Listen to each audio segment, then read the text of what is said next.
하나님께서는 성령의 감동으로 승천 이야기를 성경 곳곳에 기록해 두었습니다.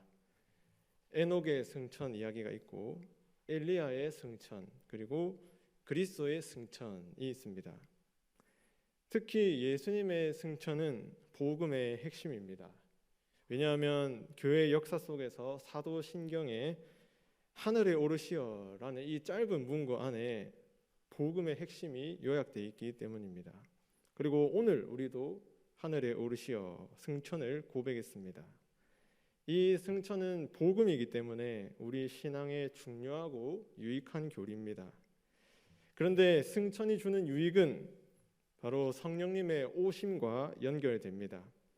내가 너희를 고아와 같이 버려두지 아니하고 너희에게로 오리라 하신 약속에 근거합니다. 주님께서 승천하지 않으셨다면 성령님은 오지 않았을 것입니다. 성령님이 오지 않았다면 우리는 고아에 불과합니다. 그런데 주님께서는 우리를 버리지 않으시고 승천하여 우리에게 성령을 부어 주셨습니다. 성령께서 하시는 가장 주된 일은 바로 교회를 세우는 일입니다. 사도신경에 따르면 성령님께서는 예수님께서 행한 수많은 사역들을 우리에게 적용시키셔서 거룩한 보편적 교회를 세우십니다. 그리고 그 교회를 세우시고 교회의 성도들이 성도의 교제를 누리게 하십니다. 그리고 그 교제를 통해서 성도들이 무슨 유익을 누립니까? 죄사함의 은혜를 누리게 됩니다. 그리고 죄사함의 은혜를 얻은 공동체는 부활과 영생을 누리게 됩니다. 이게 바로 성령님이 하시는 아주 중요한 사역들입니다. 바로 교회를 세우는 일이죠. 만약 승천이 없었다면 성령님은 오시지도 않았고 예수님이 행하신 구속은 우리와 아무런 상관이 없는 것이 됩니다. 우리는 고아에 불과하겠죠. 그런데 승천 후에 성령이 오셨고 성령님은 그 오심으로 교회를 세우셨습니다. 이 주제로 말씀을 살펴보겠습니다. 오늘 우리가 읽은 이 열왕기 하 본문은 간단합니다. 하나님께서 엘리야를 하늘로 올리셨다는 내용입니다. 열왕기 하 2장 1절과 2장 11절은 같은 내용을 반복합니다. 바로 엘리야의 승천입니다.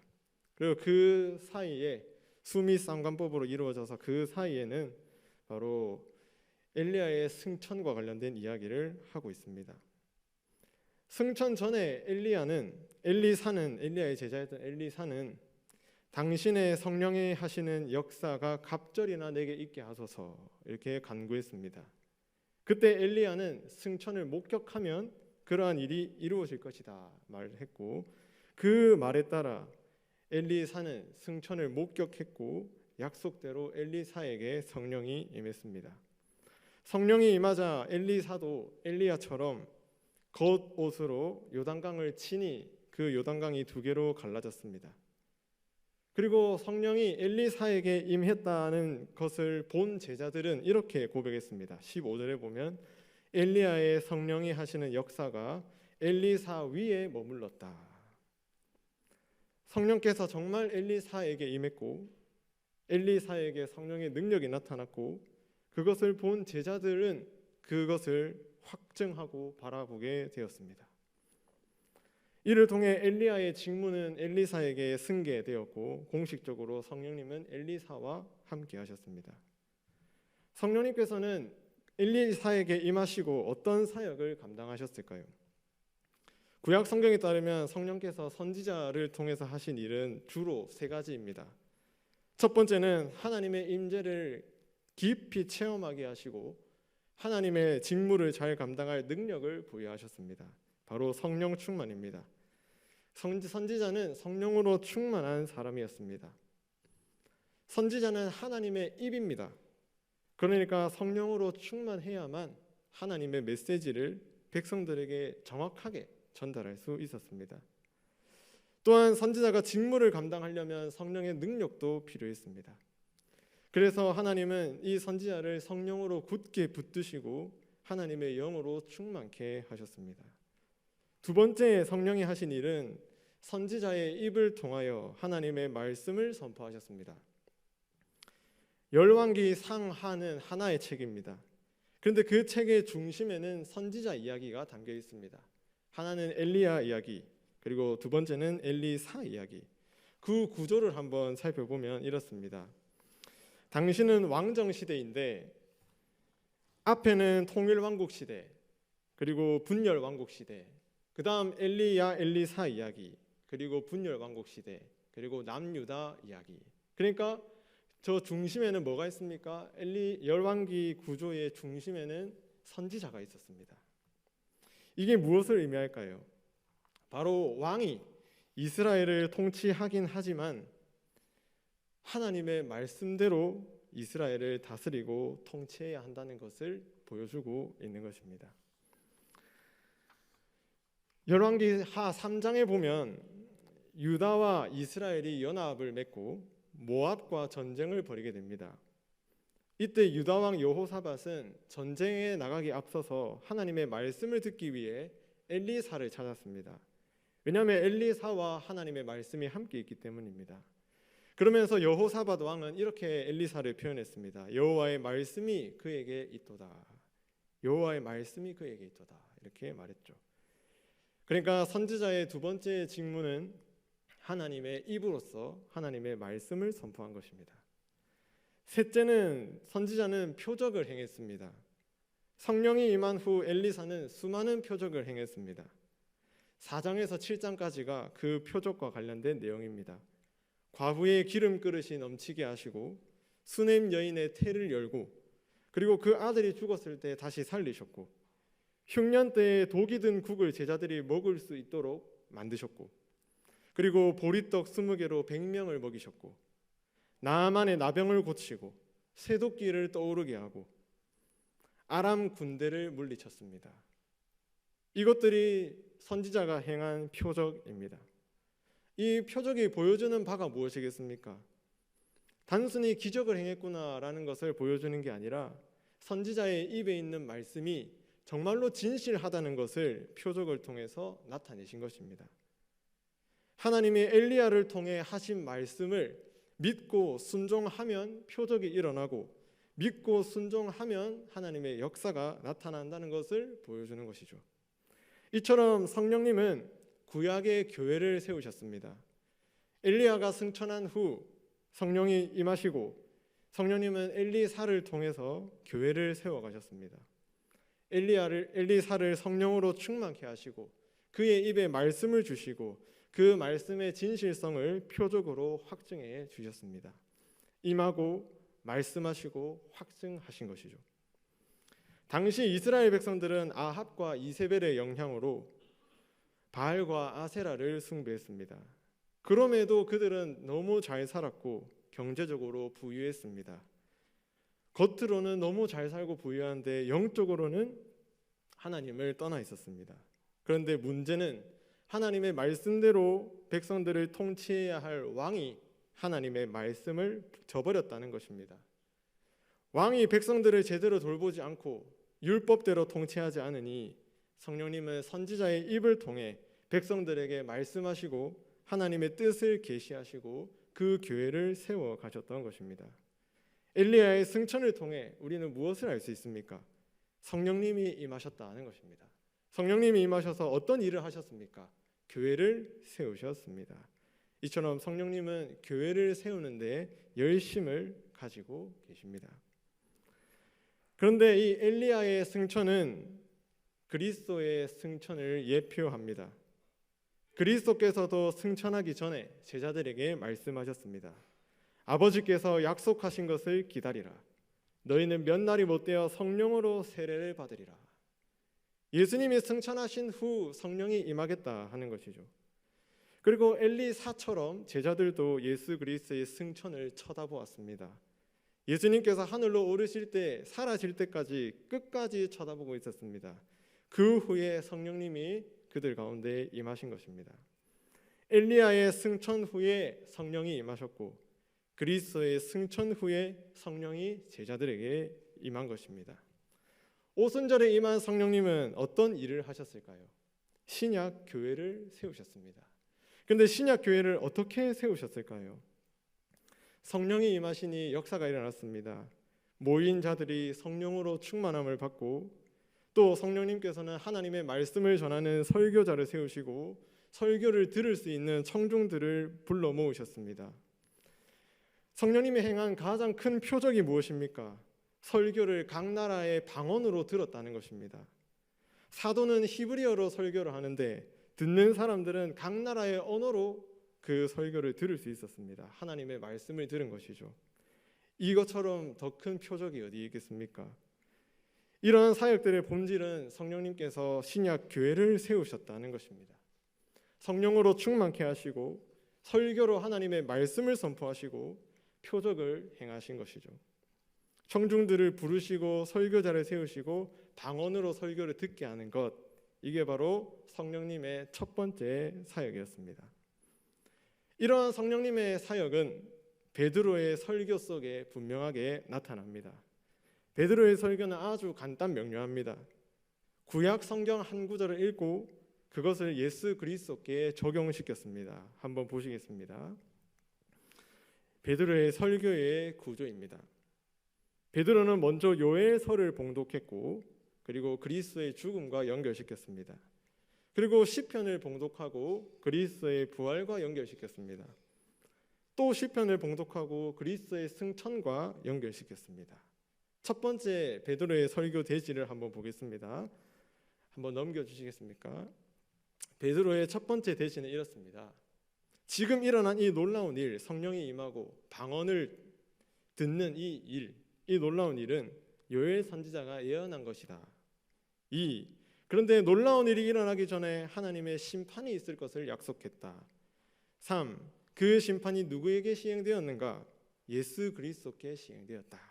하나님의 심판을 받고 예수님이 죽었다. 베드로가 첫 번째로 이렇게 설교했습니다. 두 번째입니다. 그는 시편을 봉독한 후에 이렇게 설교했습니다. 하나님이 다윗의 입을 통해 주의 거룩한 자를 썩지 않게 하겠다고 말씀하셨습니다. 그리고 두 번째, 그런데 그 거룩한 자였던 다윗의 육체는 썩었습니다. 그도 죽었습니다. 세 번째, 그러면 도대체 누가 주의 거룩한 자입니까? 바로 부활하신 그리스도입니다. 이렇게 설교한 것이고, 세 번째로는 또 베드로는 시편을 봉독하고 이렇게 설교했습니다. 하나님이 다윗의 입을 통해 주에게 승천하여 내 우편에 앉으라 말씀하셨습니다. 두 번째, 다윗이 주라 부른 이분이 누굽니까? 예수 그리스도입니다. 세 번째, 그리스도는 승천하여 하나님 우편에서 우리에게 성령을 보내셨습니다. 이게 바로 베드로의 설교의 핵심입니다. 성령이 임했다는 것이죠.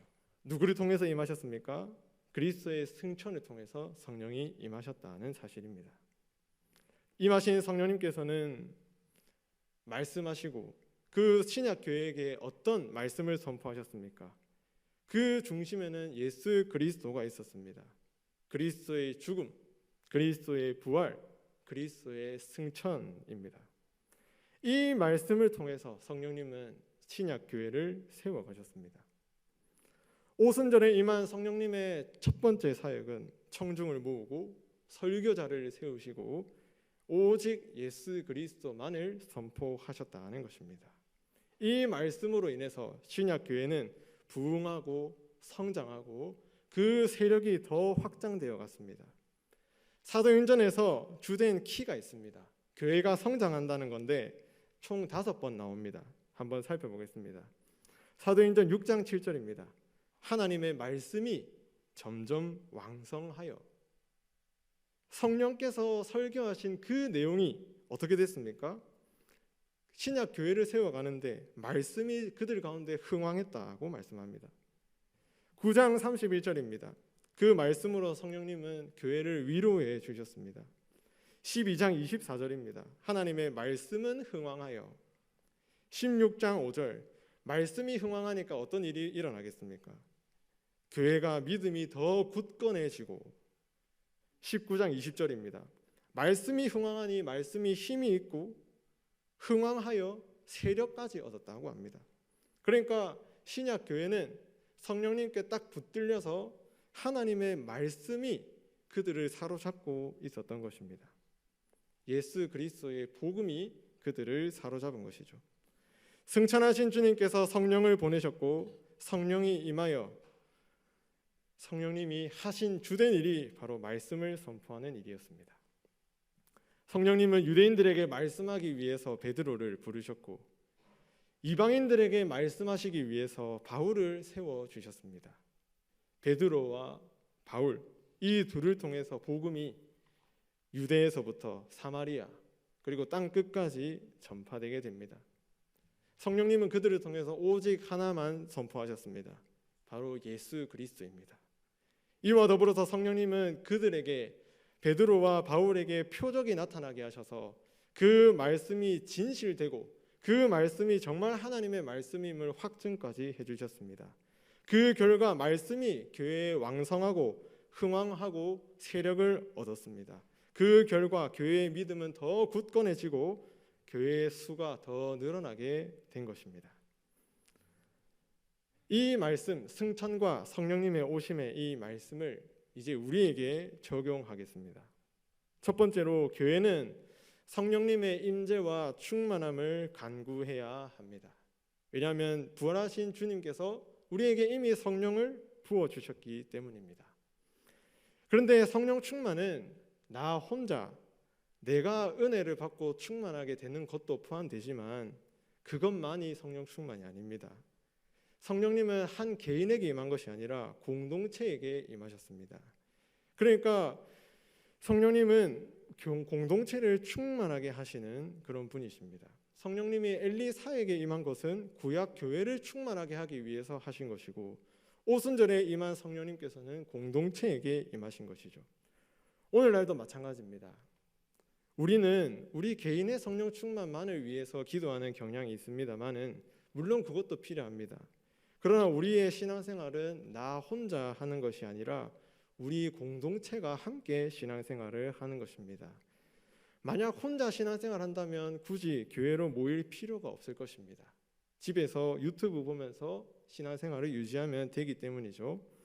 그런데 성령님께서는 우리를 공동체로 부르시고 매 주일마다 교회로 오게 하시고 그 예배 가운데 성령 충만의 은혜를 공동체에 베푸십니다. 그렇기 때문에 우리는 성령 충만을 간구할 때 나에게 임하게 하옵소서 뿐만 아니라 우리 교회에 임하게 하옵소서 이렇게 기도해야 합니다. 성령 충만을 위한 기도는 개인적이면서도 공동체적이어야 성령께서 역사하십니다. 그래서 우리가 이렇게 기도하면 좋겠습니다. 하나님, 우리 교회에 성령으로 충만하게 하옵소서. 우리 온 공동체가 성령의 임재를 누리게 하옵소서. 이 기도가 성도님들의 기도가 되시길 축복합니다. 두 번째로 성령님께서는 교회를 세우시되 어떻게 세우십니까? 말씀을 통해서 세우십니다. 엘리사를 통해 말씀을 선포하셨고 베드로를 통해 말씀하셨고 오늘날은 설교자를 통해 말씀을 주십니다. 말씀은 구원의 수단입니다. 하나님께서는 우리를 말씀을 통해서 구원하십니다. 그런데 이 말씀과 관련된 중요한 가르침이 대교리문답에 나옵니다. 한번 살펴보겠습니다. 대교리문답 159문에 보면 말씀의 사역에 수고하도록 부름받은 이들은 어떻게 설교해야 하는가? 대교리문답은 이렇게 가르칩니다. 올바른 교리를 선포하라. 그리고 부지런하게, 단순 명료하게, 신실하게, 지혜롭게, 열렬히, 진정으로 설교하라. 신대원에 다닐 때 한 교수님께 대교리문답으로 설교학을 배웠습니다. 그런데 참 이렇게 설교하는 게 쉽지 않다고 느꼈습니다. 올바른 교리를 전하는 것도 쉽지 않은데 어떻게 전하라고 합니까? 부지런하게 전하고 단순 명료하게 전하는 것도 쉽지 않습니다. 중고등부 학생들이 저에게 늘 하는 말이 있습니다. 목사님 설교는 너무 어려워요. 그 단순 명료하게 설교하는 게 참 어려운 것 같습니다. 그리고 신실하게, 그리고 지혜롭게, 그러니까 성도들의 그런 성장 속도에 따라서 지혜롭게, 그리고 영혼에 대한 사랑으로 열렬하게, 회심, 성숙, 구원을 목표로 진정으로, 이렇게 하려고 노력은 하지만 참 쉽지 않은 것 같습니다. 이렇게 열심히 하나님의 말씀을 준비하고 올바른 교리를 선포할 때 우리 교회에 말씀이 흥왕하고 그 말씀이 우리 교회에 충만하게 임하여 우리 교회를 세워가지 않겠습니까? 그리고 참 제가 설교학을 들으면서 설교를 어떻게 해야 되는지 그리고 기술적인 부분들을 배웠는데 어떻게 들어야 하는지는 배워본 적이 없습니다. 그런데 또 좋은 교수님을 만나서 설교를 어떻게 들어야 하는가를 대교리 문답을 통해서 배우게 되었습니다. 160문입니다. 청중들은 설교를 어떻게 들어야 하는가? 준비된 자세와 기도로. 그러니까 먼저 말씀을 듣기 전에 기도해야겠죠. 그리고 뭐라고 합니까? 들은 바를 성경을 통해 검증하고. 저는 이 검증이 있는 걸 몰랐습니다. 그런데 대교리 문답은 검증하라고 합니다. 그런데 검증의 목적이 뭐냐면 비판하고 비난하고 틀렸다는 것을 지적하고 찾아내는 게 아니라 그 설교자의 설교를 통해서 말씀이 선포되면 그 말씀 속에서 청중들이 해야 될 거는 진리를 찾는 겁니다. 검증하면서 진리를 찾는 것이죠. 더 쉽게 말하면 설교 속에서 예수 그리스도를 발견해야 될 책임이 성도님들에게 있다는 말씀입니다. 그리고 그렇게 검증하고 찾은 후에 하나님의 말씀으로 받아라고 합니다. 그러니까 설교자가 설교했을 때 바로 말씀으로 받는 게 아니라 검증하고 진리를 찾은 다음에 하나님의 말씀으로 받아라고 말씀하고 있는 것이죠. 그리고 그것을 받은 후에는 묵상하고 숙고하고 마음에 간직해서 열매를 맺어야 할 책임이 청중들에게 있는 것입니다. 이렇게 성령님께서는 말씀을 통해서 역사하시고 말씀을 통해서 역사한다는 것을 우리가 믿는다면 설교자나 청중이나 이 대교리 문답의 가르침에 주목하고 이대로 해야 되는 게 적절할 것입니다.